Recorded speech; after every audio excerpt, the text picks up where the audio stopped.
I mean, just a little bit about myself. I grew up on a rural industrial, or a rural subsistence farm in Kansas. And my parents, when they split up, my mom took a job on an industrial pig farm. And so my sister and I, pretty much took care of ourselves, and both of us were employed at this farm when we were about 14, 15 years old. It's an industrial pig farm that supported our family, essentially, but it was, baptism by hellfire as far as learning, where does our meat come from? Not many people are afforded such a fast education. It's dirty work. It's a male-dominated industry.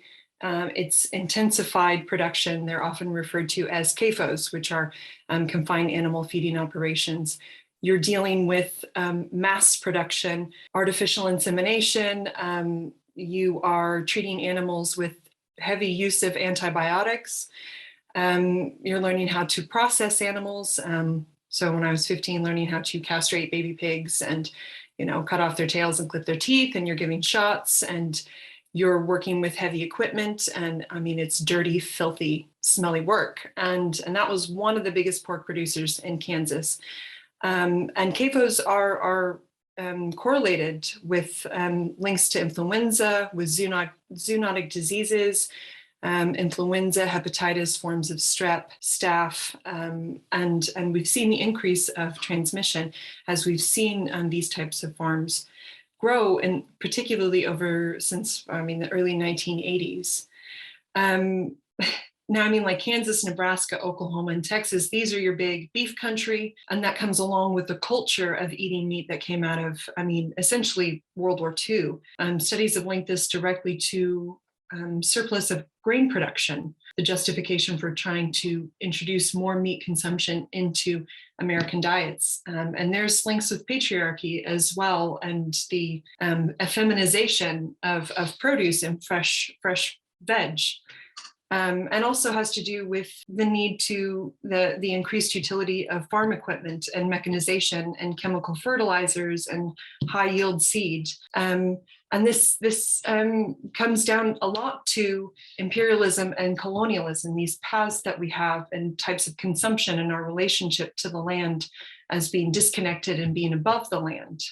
Manifest destiny was a big staple in the colonization of the US. And currently what it does, it drives small farms out. It drives them into mass production where they're having to refurbish their farms. They put themselves into massive debt. So there are the creations of towns around these farms and families that move there, and ones like mine that were supported by this mass production. But it also comes with elements of environmental degradation and deals with the culture of meat eating and consumption patterns, as well as the dangerous disruptions that we're finding now in the emergence and paths of pathogenic transmission. So on a global scale, to what extent is that related to climate change? Again, our contemporary trade and food systems are inherently linked to, first, theft and enclosure of the land, and to imperialist and colonialist violence that served as fixes to economic crisis within capitalism. And that also led to the identification and actualization of the mass market potential of working class families. So seeing them not only as sources to be exploited, but also as consumers to be able to sell to them. And then the colonialization of people and commodification of material goods from external territories into countries of empire. So the idea of, like in Cumbria, at least tea and sugar, what was the first cup of sweetened builder's brew for the British worker? And a study out of Georgetown actually this week discussed decarbonization as not being enough to prevent climate crisis, that we simultaneously need to decarbonize while also significantly reducing emissions of methane, which of course, reducing consumption of meat is linked to the reduction of methane. But we shouldn't overlook these other climate pollutants. And particularly is it feasible to ask working class people to try and transition into plant-based diets? And here in other industrialized countries, but as well as lower income countries. So global food systems, specifically in regards to methane, is linked upward, specifically with enteric fermentation by ruminant livestock. Families in lower income countries that keep livestock. I mean, just in general, it contributes to upwards of 30% of worldwide greenhouse emissions. With global populations set to increase, particularly in these low and middle income countries, where livestock plays such a crucial role within food insecurity and nutritional value, whereas it tends to be underconsumed, whereas in industrialized countries, meat consumption and protein consumption tends to be above your recommended dietary levels. And I mean, protein is something that the body doesn't store, so it's arguably pointless to consume more than we need. So essentially, rather than storming in on a vegan horse and trying to say that we should demand all countries just immediately subject themselves to try and transition into plant-based diets, we should potentially look more for those countries of lower income to look into animal and feed management and diet formulation and rumen manipulation strategies that can significantly reduce methane emissions without necessarily traumatizing their already particularly precarious food systems as well. There are other variables here at play. So arguably, I would state that British working class or countries of empire moving towards plant-based is important.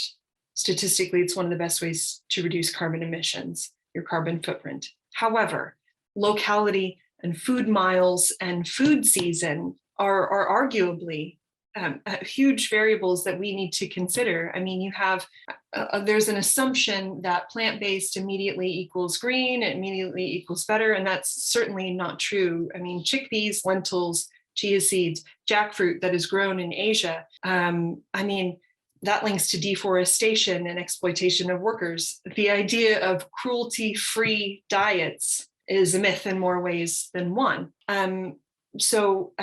I mean, I think it's necessary, but again, I guess I'd just relay that over if it's feasible and if it is inevitable. But certainly addressing the breakdown of industrialized farming, going back to the ideas of walkable communities where you have small providers that are providing you what you can grow in your own environment. And also mass education on just the culture of meat consumption and addressing those variables of patriarchy that are involved. And I guess closing off on a lead off, I'm not really sure where I'm at on time, but would be to address the all or nothing dichotomy that comes to the idea of plant-based diets. A lot of people, I mean, is that even helpful at this point, rather than trying to encourage people and to make them knowledgeable about how to enter themselves into a more plant-based diet.